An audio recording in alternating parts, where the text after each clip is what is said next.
Welcome to icon India. ఈ video ద్వారా మనం ఒక ఇంపార్టెంట్ రిపోర్ట్ని గురించి డిస్కస్ చేద్దాం. ఈ ఇంపార్టెంట్ రిపోర్ట్ దేనికి సంబంధించింది అని అంటే యునైటెడ్ నేషన్స్ ఐక్యరాజ్య సమితికి సంబంధించింది. సో ఈ ఐక్యరాజ్య సమితికి సంబంధించినటువంటి ఇంటర్ ఏజెన్సీ ఫర్ చైల్డ్ మోర్టాలిటీకి సంబంధించి నివేదిక అనేది వచ్చింది. సో దేనికి సంబంధించి అని అంటున్నాం, యుఎన్ ఐక్యరాజ్య సమితికి సంబంధించి ఇంటర్ ఏజెన్సీ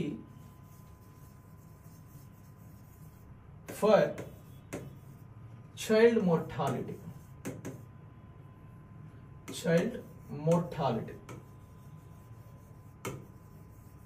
సో దీనికి సంబంధించి రిపోర్ట్ అనేది వచ్చింది. సో ఈ రిపోర్ట్ని ఎవరు ఇచ్చారు అని చెప్పేసి ఎక్కడైనా అడిగితే మనం చెప్పాల్సినటువంటి ఆన్సర్ ఐక్యరాజ్య సమితి ఇవ్వడం జరిగిందండి. ఎవరు? ఐక్యరాజ్య సమితికి సంబంధించినటువంటి ఈ inter agency for child mortality అనేటువంటి నివేదిక వచ్చింది. సో ఇప్పుడు ఈ నివేదిక దేనిని గురించి చెప్తా ఉంది అని అంటే చిన్న పిల్లల మరణాలను గురించి చెప్పడం జరిగింది. మరి ఈ నివేదిక ప్రకారం భారతదేశంలో చిన్నపిల్లల మరణాలు పెరిగాయా తగ్గాయా అని అంటే సో ఇక్కడ చిన్నపిల్లల మరణాలు బాగా తగ్గాయి అని చెప్పేసి ఈ రిపోర్ట్ చెప్తా ఉందండి. ఓకే, మీరు ఈఓ సిడిపిఓ ఉద్యోగాల కోసం ప్రిపేర్ అవుతున్నట్లయితే ఐకాన్ ఇండియా మీకు ఆన్లైన్ క్లాసెస్ని పేపర్ 1 పేపర్ 2 కోసం ప్రొవైడ్ చేయడం జరుగుతోంది. ఆంధ్రప్రదేశ్ తెలంగాణలో రానున్న నోటిఫికేషన్లకి సంబంధించి మీ ప్రిపరేషన్ అనేది లాంగ్ టర్మ్ ద్వారా ఉండాలి. దీనికోసం మీకు daily live classes paper 1 paper 2 కోసం ఇవ్వడం, అలాగే దీనితో పాటు మీకు మెటీరియల్స్ని ప్రొవైడ్ చేయడం, అలాగే వీటితో పాటు చాప్టర్ వైజ్గా ఎగ్జామ్స్ని కండక్ట్ చేస్తూ ఐకాన్ ఇండియా ఈ కోచింగ్ని ప్రారంభించింది. దీనిలో మీరు జాయిన్ అవ్వచ్చు. మీరు లైవ్ మిస్ అయితే రికార్డెడ్లో కూడా క్లాసెస్ చూసుకోవచ్చు. సో దీనికోసం మేము ఇస్తున్న నెంబర్స్ ద్వారా మమ్మల్ని అప్రోచ్ అవ్వండి, మీరు ఈ క్లాసెస్ని పొందండి. ఇక నెక్స్ట్ మనం ఈ రిపోర్ట్కి సంబంధించినటువంటి అంశాన్ని ఈఓ సిడిపిఓతో పాటు ఇతర పోటీ పరీక్షలకు సంబంధించినటువంటి ఎగ్జామ్స్కి ప్రధానమైనటువంటి ప్రియారిటీగా చూడాల్సి ఉంటుంది. సో ఇది ప్రధానం కూడా, ఎందుకనంటే ఇలాంటి నివేదికలను బేస్ చేసుకుని ఎగ్జామ్స్లో క్వశ్చన్స్ అడుగుతూ ఉంటారు. సో ఇలాంటి లేటెస్ట్ అంశాలతో కోర్సుని డిజైన్ చేసిన రిజిస్టర్ అవ్వండి. సో బాగా తగ్గాయి అని చెప్పారు. ఏం తగ్గాయి? చిన్నపిల్లల మరణాలు. ఏ రిపోర్ట్ ప్రకారం? ఇంటర్ ఏజెన్సీ ఫర్ చైల్డ్ మోర్టాలిటీకి సంబంధించి యుఎన్కి సంబంధించినటువంటి దీని ద్వారా ఈ రిపోర్ట్ వచ్చింది. ఏ మరణాల గురించి మాట్లాడారు? చిన్నపిల్లల మరణాల గురించి. అయితే చిన్నపిల్లల మరణాలను ఇక్కడ 2 రకాలుగా డివైడ్ చేసి రిపోర్ట్ని ఇచ్చారు. ఇందులో నియోనాటల్కి సంబంధించి సో ఈ నియోనాటల్కి సంబంధించినటువంటి వారిని ఏ ఏజ్ గ్రూప్గా చూస్తారు అని అంటే పుట్టిన తర్వాత 28 రోజుల వరకు ఎవరైతే ఉంటారో ఇగో వీరిని నియోనాటల్ అని అంటున్నాం. ఈ 28 రోజులకి సంబంధించినటువంటి పిల్లల మరణాలు భారతదేశంలో 2000 సంవత్సరంతో పోలిస్తే ప్రస్తుతం ఈ 2025 నాటికి 60% తగ్గాయి అని చెప్పేసి ఈ రిపోర్ట్ చెప్తా ఉంది. ఎంత తగ్గాయి? 60% తగ్గాయి. సో ఇప్పుడు మిమ్మల్ని క్వశ్చన్ అడుగుతారు, ఇటీవల UN inter agency for child mortality నివేదికలో భారతదేశంలో నియోనాటల్ మరణాలు ఎంతవరకు తగ్గాయి అని చెప్పేసి 2020 నుంచి 25 మధ్యన 60% తగ్గాయి అని చెప్పేసి ఈ రిపోర్ట్ చెప్తా ఉంది. ఇక నెక్స్ట్ ఈ రిపోర్ట్కి సంబంధించి మరొక అంశాన్ని కూడా చెప్పారు. మరొక అంశం దేనికి సంబంధించింది అని అంటే ఇక్కడ భారతదేశంలో చిన్నపిల్లల మరణాలు. సో చిన్నపిల్లల మరణాలకి సంబంధించి మరొక అంశాన్ని తీసుకోవడం జరిగింది.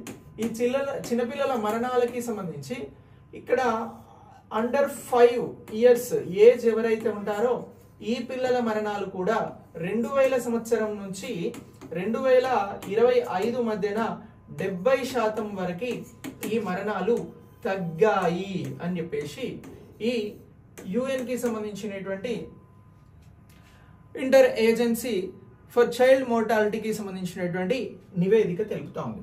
అంటే భారతదేశంలో నియోనాటల్ మరణాలు 60% తగ్గాయి, అలాగే అండర్ 5 సంవత్సరాల లోపు పిల్లల మరణాలు 70% తగ్గాయి అనేటువంటి అంశాన్ని నివేదిక చెప్తా ఉంది. ఎందుకు తగ్గాయి అనేటువంటి అంశాన్ని మెన్షన్ చేశారు. సో భారతదేశంలో ఆయుష్మాన్ భారత్ ఏమని అంటున్నాం? ఆయుష్మాన్ భారత్ కార్యక్రమం బాగా సక్సెస్ అయింది. ఇది హెల్త్ ఇన్సూరెన్స్ కి సంబంధించినటువంటి కార్యక్రమం. దేనికి సంబంధించిందిరా? హెల్త్ ఇన్సూరెన్స్ కి సంబంధించినటువంటి ఈ కార్యక్రమం బాగా సక్సెస్ అయింది. దీని ద్వారా భారతదేశంలో ఈ చిన్నపిల్లల మరణాలు తగ్గాయి. ఎందుకనంటే ఆయుష్మాన్ భారత్ అనేటువంటి కార్యక్రమానికి వ్యూహాత్మకంగా ఎలా అంటున్నారు, వ్యూహాత్మకంగా నిధులు పెరిగాయి. ఈ నిధులను పెంచి మరణాలను తగ్గించి వీటిని ఓవరాల్ ఏమంటారు, ఇన్ఫాంట్ మోర్టాలిటీ రేట్ అని అంటారు. సో ఇలా చిన్నపిల్లల మరణాలకి సంబంధించి వాటిని తగ్గించే విషయంలో ఆయుష్మాన్ భారత్ సక్సెస్ అయ్యింది. ఇదే ఇప్పుడు ఈ మరణాల తగ్గుదలకి సంబంధించి బెటర్ పర్ఫార్మెన్స్ అనేది భారతదేశం చూపెడుతుంది. దానికి ఆయుష్మాన్ భారత్ కారణం అని చెప్పారు. ఆయుష్మాన్ భారత్ కార్యక్రమాన్ని ఎప్పుడు తీసుకొచ్చారు అని అంటే ఇది 2018-19 బడ్జెట్ లో ప్రకటించడం జరిగింది మొదటిసారి. ఎప్పుడు 2018-19 బడ్జెట్ లో ప్రకటించారు. ప్రకటించిన తర్వాత ఈ కార్యక్రమాన్ని ఛత్తీస్గఢ్ లో ప్రారంభించడం జరిగింది. ఆయుష్మాన్ భారత్ ఛత్తీస్గఢ్ లో ప్రారంభమైంది. దీనిని ప్రైమ్ మినిస్టర్ మోదీ గారు ప్రారంభించారు. ఎప్పుడు ప్రారంభించారు అని అంటే 14 ఏప్రిల్ 2018 ఛత్తీస్గఢ్ బీజాపూర్ లో దీన్ని ప్రారంభించడం జరిగింది ఆయుష్మాన్ భారత్ కార్యక్రమాన్ని. సో ఇలా ఆయుష్మాన్ భారత్ కార్యక్రమం ద్వారా భారతదేశంలో ఇటీవలన నియోనాటల్ అలాగే అండర్ 5 years కి సంబంధించిన చిన్నపిల్లల మరణాలు తగ్గాయని ఏ నివేదిక తెలిపింది అని అంటే యునైటెడ్ నేషన్స్ కి సంబంధించినటువంటి నివేదిక inter agency for child mortality తెలిపింది అనేటువంటి అంశాన్ని మనం ఇక్కడ గుర్తించాల్సి ఉంటుంది.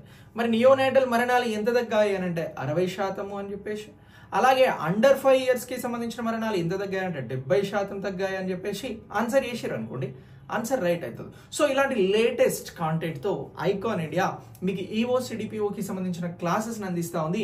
మీరు ఆంధ్రప్రదేశ్ అయినా తెలంగాణ అయినా వెంటనే రిజిస్టర్ చేసుకోండి, రెగ్యులర్ క్లాసెస్ వినొచ్చు. దీని ద్వారా కొంచెం మీరు చాలా సబ్జెక్ట్ని నేర్చుకోవడానికి అవకాశం ఉంటుంది. ఎగ్జామ్ నోటిఫికేషన్ వచ్చినప్పుడే ప్రిపేర్ అవుతాం, అప్పుడే మేము జాబ్స్ కోసం ప్రయత్నం చేస్తామంటే అది వర్కౌట్ కాదు ఆ ఫార్ములా. సో ఇది నిరంతర ప్రక్రియ లాగా కొనసాగాలి. నోటిఫికేషన్ ఎప్పుడు వచ్చినా అప్పటికి మనం రివిజన్లో ఉండేలాగా సబ్జెక్ట్ని నేర్చుకుని ఉండాలి. సో దీనికోసం ఐకాన్ ఇండియా ఈ ఫెసిలిటీ ఇస్తుంది, మీరు రిజిస్టర్ అవ్వండి. Thanks for watching. నెక్స్ట్ వీడియోలో మళ్ళీ కలుద్దాం.